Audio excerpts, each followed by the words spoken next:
What is going on, everyone? Chris with Journals, Comics, and Pop Culture. This is our top 10 hottest selling comics of the week, our weekly video series brought to you by PopCultureZone.com. Before we get into this week's top 10 books, don't forget to check out PopCultureZone.com's. Their links are below. Check them out if you're interested in getting your hands on some awesome exclusive and incentive variants at affordable costs, CGC slabs, and of course all different kinds of pop culture items, including toys and statues. And if you're buying raw books, they ship at a flat rate fee of only $4.99. You also do not pay taxes, with the exception of New Jersey. Pop Culture Zone is also on eBay, where they still hold a 100% customer feedback rating with over 8,000 ratings this year alone. So again, those links are below to their website and their eBay store. Check them out and make sure you follow them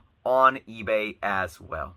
So we're going to get right into it. Let's do it. Here we go. The top 10 hottest comics of the week. At number 10, we got Moon Knight. Number 3, the newsstand variant, first appearance of Midnight Man. At number 9, we got Catwoman. 39.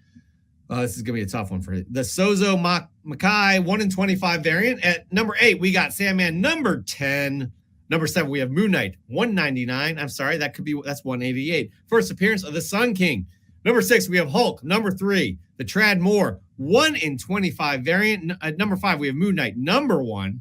Number 4, we have Strange Academy. Number 15, I do believe that is the cover A, Humberto Ramos cover. At number 3, we have Moon Knight. Number 7, the Raza variant. I just love this book. I'm getting one. I can't remember where I got it from because it was sold out at my local comic shop. At number 2, we have Hulk. Number 3, the Ryan Ottley variant. Again, this was a book that sold out fast. It's going for $40 these days. $40. It was just released this week. And at number 1, come on, people. Number 1, we got Moon Knight, Fist of Khonshu. Number 2, the first appearance, Chris, of Arthur Harrow. What a list, huh? What a list. What a list, hey, indeed. Real quick, how about that Catwoman variant, though? Yeah, that thing is gorgeous, huh? Beautiful. Gorgeous. So, look, I'm not mad. If folks want to pay a premium for that. I'm telling you, a lot of people collect for the art, and that is beautiful. But we had a theme this week. Mark Lineker noticed it. What is that theme? Moon Knight. So I usually pick my top 30 to talk about. There was actually 5 Moon Knight books on this list, half the list. I'm only going to talk about 4 of them, though, folks. So let's just get right in to the first one. So the way I'm going to approach this, though, we're going to really engage if Moon Knight is really here to stay, is something that is of a worthy investment. First, you got to look at the character, and then, of course, we're going to break down the books individually because some books may be more worthy of investment, some maybe a little bit more, volatile on the market, a little more questionable and risky. So let's just go over this. The first one that I want to talk about is Moon Knight 1. Moon Knight 1 is the first ongoing solo series for Moon Knight. It's the origin of Moon Knight. It's also the first appearance of Bushman and Khonshu. So you got a lot going there. I personally have talked about a lot of these cult characters that have such cult followings. Moon Knight's in there, but Wolverine is kind of that, that top dog in that category. Another one is Punisher. These characters made their debuts in the Bronze Age, and then later on in the later Bronze Age, they all got these solo series. Punisher, Wolverine, they started with the limited series. Moon Knight, though, was ongoing. A lot of similar things here. When you look at these characters, you look at their first appearances, they're booming on the market. You look to their second, maybe even third appearances, those are even booming on the market. What is the next best thing? First solo series. Let's look at what the numbers have been doing recently, and then I'll talk about investment. 110% upward trend in sales this week. Now, remember, that's just units moving. All right. That has nothing to do with price increase. That's units. Okay. An increase in units moving on the market. Now get this, a CGC 9.8 high sale on January 26th, just a couple of days ago, sold for $1,325. That is a high. And if you look at the numbers in a CGC 9.8, this book has been consistently going up. I mean, you can look at the numbers and you might see one sell for $850, and the next day maybe one sold for $825. But if you look from week to week, it's a consistent upward trend. And that's what I'm trying to point out here. The pros about this are some of the things that I just said. Moon Knight is an iconic kind of a cult character. I think Moon Knight is that cult following is going to continue to grow because of what's going on with the MCU. Now, a lot of times when you have these characters show up in the MCU, it could go both ways. And again, it could be more of a risky investment because you never know if the character is going to pan out. You don't know how long they're going to last in the MCU. Are they here for just a movie? You know, they're going to die after like 30 minutes in a movie. All these things really come into play. I think Oscar Isaac's going to kill it. I said this before. I think Oscar Isaac is going to do to Moon Knight what Chris Evans has done to Cap, what Chris Hemsworth has done to Thor, what RDJ did to Iron Man. Now, don't get my words twisted.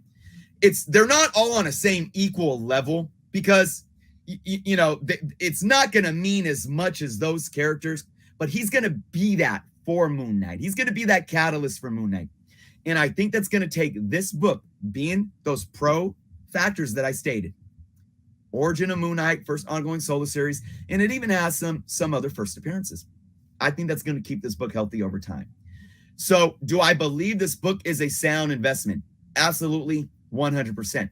Should you buy it right now? That's a different question. And Jeff, you and I, we always talk about it.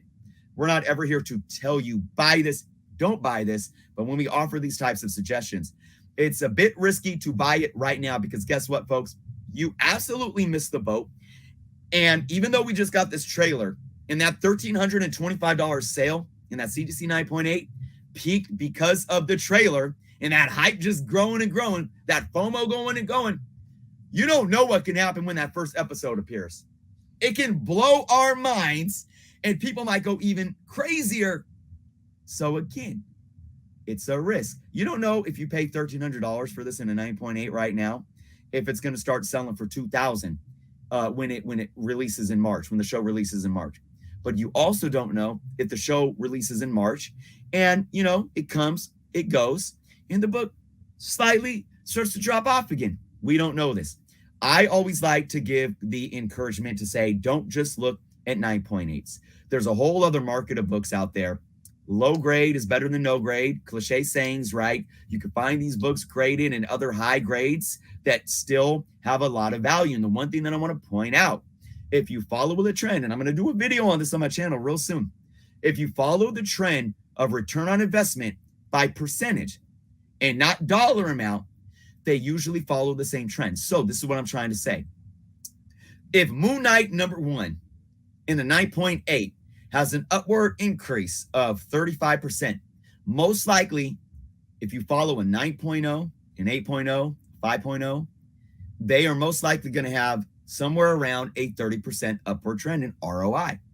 So if you don't have the money, you don't have $1,300 plus to buy a 9.8, spend a couple $100s on a lower grade. And even though you're not going to get more monetary dollar amount on your return on investment, the percentage is going to be the same. So again, be careful about buying this book right now, but I absolutely believe that this book is a solid long-term investment that's going to continue to ebb and flow on the market like normal books do. It's going to continue to set new floors and it's going to keep moving upward. I agree. I thought I would disagree with you, but then you kind of brought it back. Like literally, the train has left the station in a way, but I still think it's an undervalued book, and I still think a Moon Knight #1 for $100 or so is not a bad get. However, once this show is released, you're not going to be able to get it for that price. I think it's gonna blow up. I have high hopes for this show. I think the cult following is there. The passion is gonna really kind of feed the kind of social media frenzy as well. All these people are going to be going nuts Yeah. You're already seeing it right now, and the trailer released, I think, 2 weeks ago. So Yep. I would jump on it now if you're interested in buying one, and I don't think $150 is a bad purchase price for this book. Well, again, I'm not, and just so you guys know, I'm not gonna stand behind your statement right now that if you're interested in buying one, but I hear what Jeff's saying. He's making a point, but you're making a point for more raw books. Yes, I'm not talking. I'm not talking 9.8s, right? I'm not talking. I would not pay that for a 9.8. Exactly. And now in here, let me just add a little more tidbit before we get to our next books. To your point, Jeff, because I think there's a lot of valid information in there. If you could find a nice grade, nice higher grade, maybe it's not near mint of this book for $150, $150. I do believe, to what Jeff's saying, it's a solid investment, even if, because the book might do this, even the raw books. That book that you bought for anywhere from 100 to 150 up until the show, it might do this because we both have the same sentiment of this Moon Knight mania that's possibly happening, the cult following growing. But then, things do cool off. People move on to something else, and it could do this again. But will it ever dip far below where you buy it at? I don't think so. And even if it does, for some reason, say dips below where you buy it at right now, I don't think it's going to sit there that long. Because, like I said, that natural ebb and flow is going to bring that up to a new floor. And then at some point in time, might be a few years down the road, it's going to be worth even more than what you pay for it now. Same thing happened with me buying a Wolverine Limited Series #1. I paid $60 for the book, raw, and I thought I overpaid. It was a late night auction, and I sniped it, and I got the FOMO, and it went higher than I wanted to. I think I was like $40 is my threshold. That's what they were roughly going for then. I went to like $62, and I'm like, I sent it into CGC. It got a 9.6. That last time I looked, that book was selling for more than $500. Am I mad now? Absolutely not. So there you go. Yes, I had a thought and it just okay. Yeah, Moon Knight #1. Hey, you don't have COVID brain fog. There's no excuse. I don't. That's really no excuse. I had a great point. It would have blown your mind, I'm sure. But we'll move on. Let's get to your second most interesting book off this list. By the way, spoiler: Chris has 4 this week. Yeah, 4. All right, moving on. All right, let's talk about Moon Knight #188. First appearance of Sun King. Let's look at the numbers.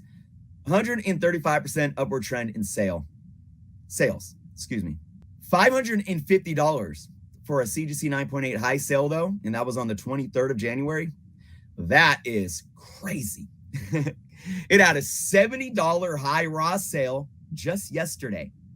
All right, pros and cons. Right. So I bought this book, and there's the lenticular variant of this book too, folks. I have cover A here. I have the lenticular. The lenticular isn't selling for quite as much, but I got the lenticular in a 50-cent bin, and I got cover A in a 50-cent bin.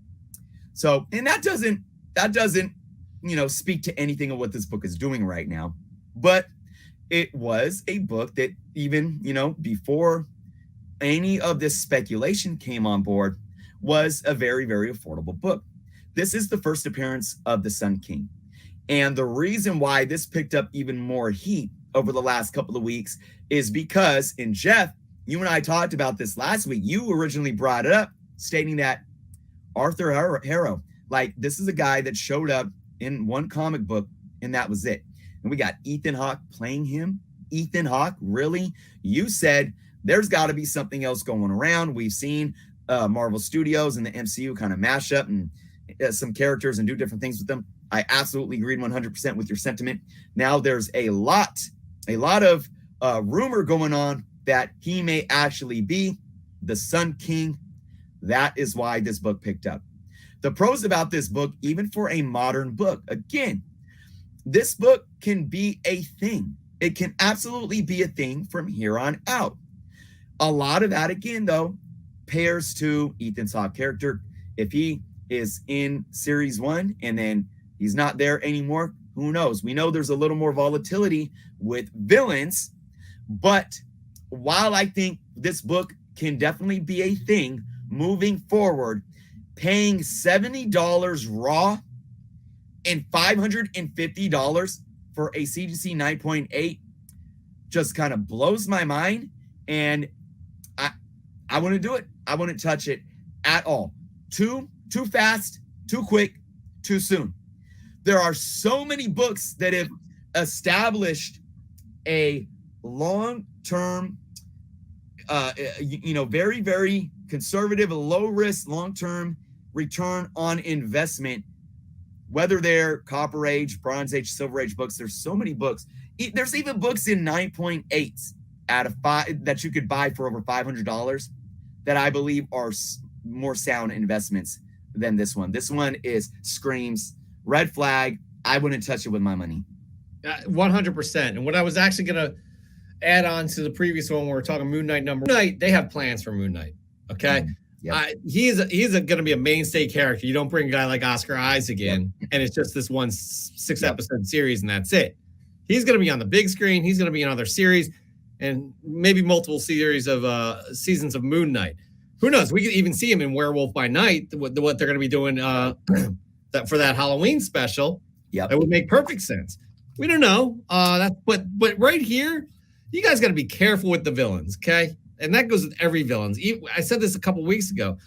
Chris and I both talked about it. Even the A-listers like Thanos, they're going to decline once they're kind of done. We may see Thanos in different iterations down the road, but as of right now, that's a cold character that, you're not really going to invest in Thanos per se, unless you really want that book. Right. Because he is a key character within the Marvel universe. So just be careful, but paying $70 for this book, I don't know. Exactly what you say, Chris. Exactly what you said. And it's interesting with Iron Man 55 for appearance of Thanos, the book being a 20-cent Bronze Age book, that book is going to keep increasing long term. But I think to Jeff's point, any inflation of value of that book because of spec, because of Thanos being in the MCU, most of it dropped off. So, again, if Thanos, it's tough too. I will say, Jeff, there might be these younger generations that go back 20 years from now and look at, like the Infinity War saga. Yeah. And go back to Thanos' first appearance that can help boost it. You never know. We actually don't know. I mean, we are 15 years into this MCU, but still, I think we got another decade or so before we see how all this spec really sits with these books long term, especially for villains. But yeah, I mean, this is a modern book, with definitely a decent print run out there. I would do much different things with my money. Yep, no doubt. All right, moving on. Your third most interesting book off of this list is... All right, this one's a bit, tragic, of course. Moon Knight number 3. This is the first appearance of Midnight Man. And unfortunately, I'm sure most of you are aware, the actor, although, he wrapped up his filming for season 1 of Moon Knight, passed away in a skiing accident. And just real life issues here. You don't make light of this or anything like that. But we talked a little bit about what Chadwick Passings did with Black Panther books. It's just the state of the world and the state of humans and how we react to things. His death really kind of perpetuated this book back up. Obviously, it's been hot because we knew that he was going to be in the show. I don't think we saw him in the trailer, but again, this book picked up definitely because of what happened to the actor.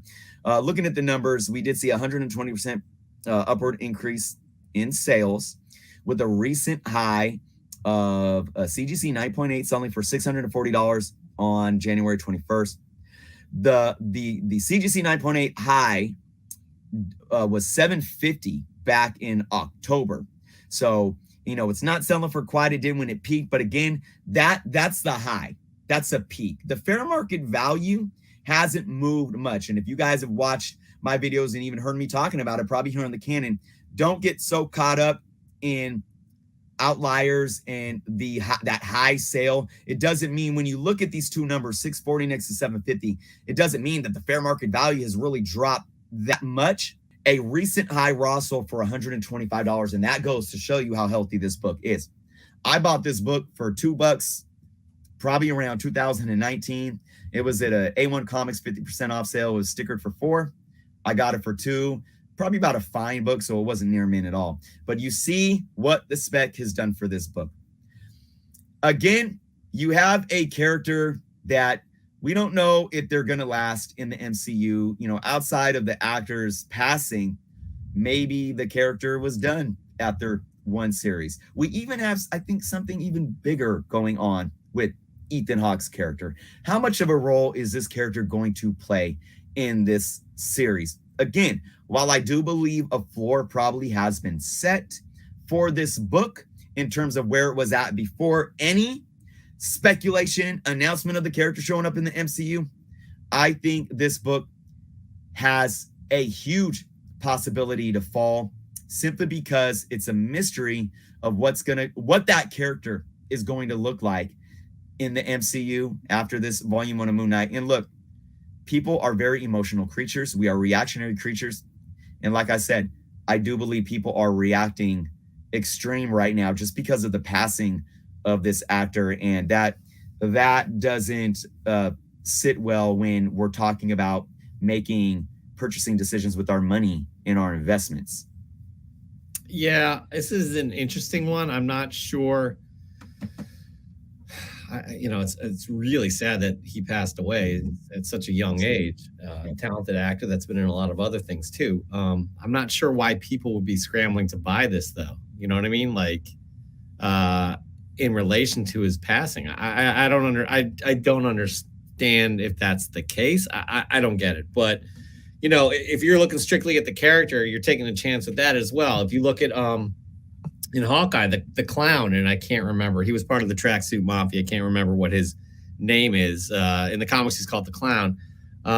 He died. Like Echo killed him, so he's not coming back. Well, most likely. So you know, granted, that book was only $15 at a peak. So still, again, just be careful. This is an early Moon Knight book from that first series, Sienkiewicz artwork, I do believe. So it's nice to have, no doubt. Beautiful cover. Yep. I'm just confused as to why the upward trend in sales on this book. Well, I mean, you know, again, go back, look at how we react. You know, we already live in a society where we put celebrities on these pedestals. You know, we almost create our own, you know, it's kind of like the Greek or Roman gods, you know, and how we see them as deities. It's absolutely nuts, you know. And when people pass, I mean, it's like when a musician passes, like, oh, you know, now you're a fan and you're wearing their t-shirts and buying their CDs or downloading their music off of Spotify, whatever the case may be. And I think, you know, really it's that same mentality when it comes to comics. And it's like, nobody had any connection to this actor, but oh my gosh, he passed. It's tragic. He's an actor. It just ties in. And I think I definitely think there's a lot of that emotion tied into this.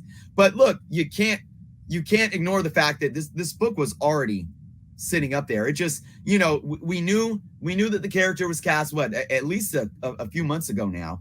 Mm-hmm. So the book, you know, while you know, still keeping a decent value, it wasn't selling units to where it was hitting the top 10 every week. So yeah, no doubt. But it'll be interesting to see how this character plays within that world. So we shall see. All right, Chris, your fourth most interesting book. We don't do it often, but your fourth. My voice just cracked. Your fourth most interesting book of this list. What do you got? All right, guys, I got to get some water in. This one is a bit of an interesting one, and we're gonna look at these numbers. We're gonna look at them together, folks. My last book that I'm going to talk about today, the number one of importance in my humble opinion, and that's why I'm talking about it last. Moon Knight. It's volume 2, number 2. First and foremost, 1,438% upward trend in sales. Wow. I'm going to tell you what that means in a moment. we're going to really break that down because you're going to look at that number and, data can easily be misinterpreted. A recent high raw sale, $158. Wow. CGC, 9.8 fair market value. Now, this is in red for a reason. Not available, folks. Not available. Now, you're probably wondering what that graph is right there. Before we get into it, I'm going to tell you what this book is. This is the first and only appearance of Arthur Harrow. Wait, did you say the first and only appearance? Oh, yeah. I said the first and only. Oh, wait, that can't be because Ethan Hawke is playing Arthur Harrow. The only appearance? Only appearance. Oh. So, Jeff, what did you talk about last week? What were your thoughts on this? I thought it was ridiculous. I thought that, like, again, you're taking a chance here. That this character only showed up once in Marvel Comics, right? Right. And the chance that this main baddie, this villain, is Arthur Harrow, solely just Arthur Harrow, is unlikely. And also unlikely, probably won't see this character after this first series. Could. So to your case there, and like you brought up about, the MCU kind of mashing things up, the Arthur Harrow, what should we say, mantle might just be a bit of a facade or this is his by day persona, right? But he's really somebody else. That's kind of the theory that you were going with. I absolutely agreed with it. And it's been going around. A lot of people are thinking this as well. That's why, there's those other books on the list that got hot. But here's where it's very problematic. And we're going to look at this chart. This chart right here represents daily dollar amount sales. Okay, so it's not how many books sold each day. It's basically dollar amount per day. And you could see right when the trailer hit, right there with that first blue block, that's after the trailer hit. And then it peaked the next day, and that reached almost $1,000. So, if it sold X amount of units, I don't have that data, but say it sold 10 books or 20 books. All those books totaled about $1,000, right under that $1,000 mark. And, it stayed up for a couple of days, went down, up, whatnot. But the thing that's important to recognize here is, what did it do before the trailer?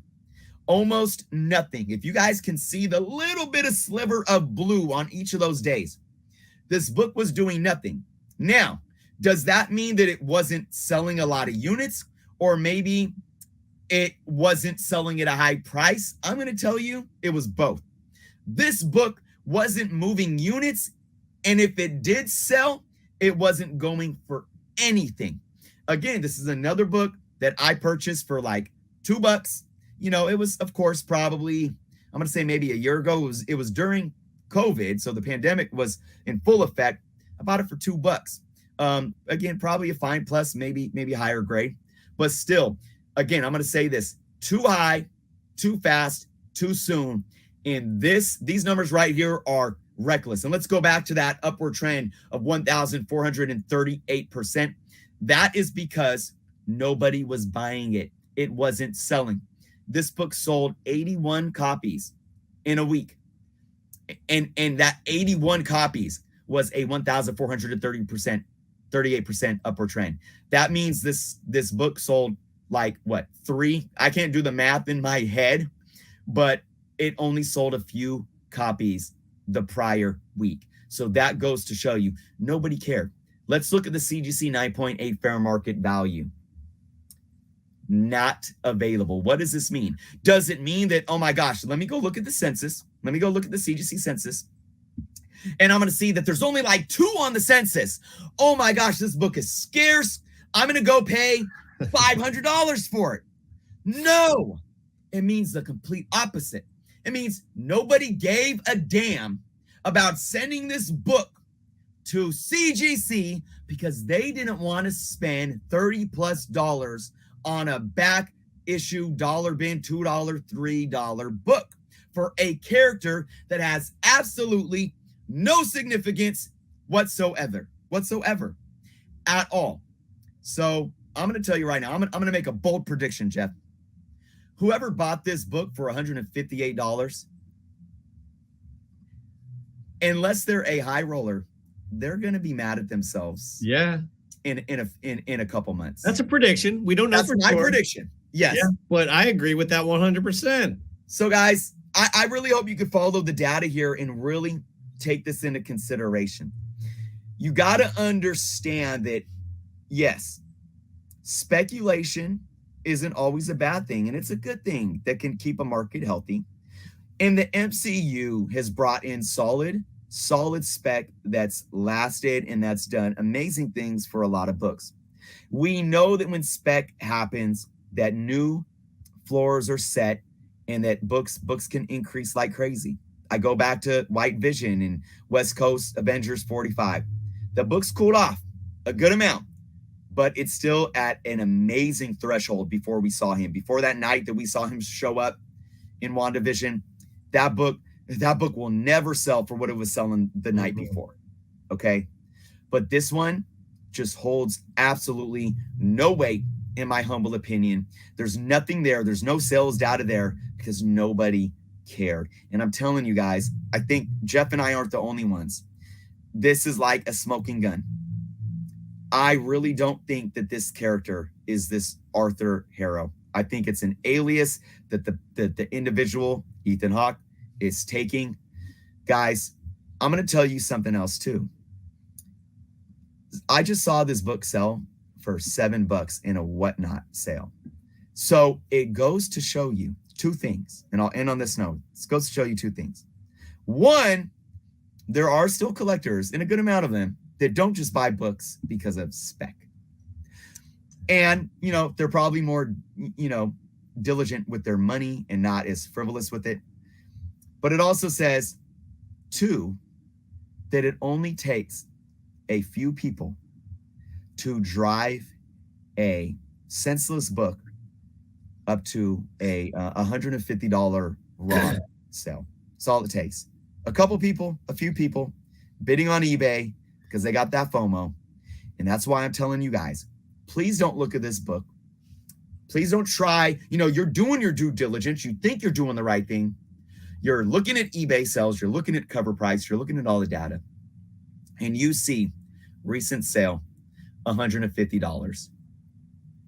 Don't come away with that and think that that is a fair market value that you need to pay. Because I tell you, as soon as this character doesn't pan out, everyone is going to be trying to put those books back on the market. Everyone that wanted to buy it is not going to want to buy it. So demand is going to do this. Supply is going to do that. And before you know it, hey, it might not be a $2 to $3 book anymore. Maybe people will try to sell it for $6, $7, $8, maybe 10. But that's what it's going to be, right in those long bins, long boxes, in the back issue bins at your LCSs. Here's the thing. If you think if it's worth it to you to pay $150 for this book, we are not here to stop you. Like we can't tell what it's worth to you. If you are in this to invest in a character, we would think that's a bad idea. And it's interesting what you say, Chris, how it just takes two people to bid up against each other for this book. But there's a lot of other people within the media, social media, within, bloggers, the YouTubers, et cetera, that help with that as well. Yep. And just do your due diligence and just get the info before, and factor this whole thing in. I love the fact that they are pulling a character's name from an obscure Moon Knight book, right? Going all the way back to that second series, Fist of Khonshu, number 2, Arthur Harrow, that only appeared once. I love that they do that, but I would not buy a ton of stock in a character by the name of Arthur Harrow because it's probably not who that person is. So, right. Yep. I'll say this, final note, crypto has dipped like 40% in the last couple of weeks. I would still tell you, even as it was dipping, if you had $150 to spend, I would tell you to go buy buy some crypto in the declining bear market before you go spend it on that book. But again, that's just your opinion. So you may have a different opinion. Don't let us like try and persuade you otherwise. You have your reasons to pay $150 for that book. By all means, we're not going to dog you for that. No way. But this is just our opinion on that. So that's it. That's what we'll say.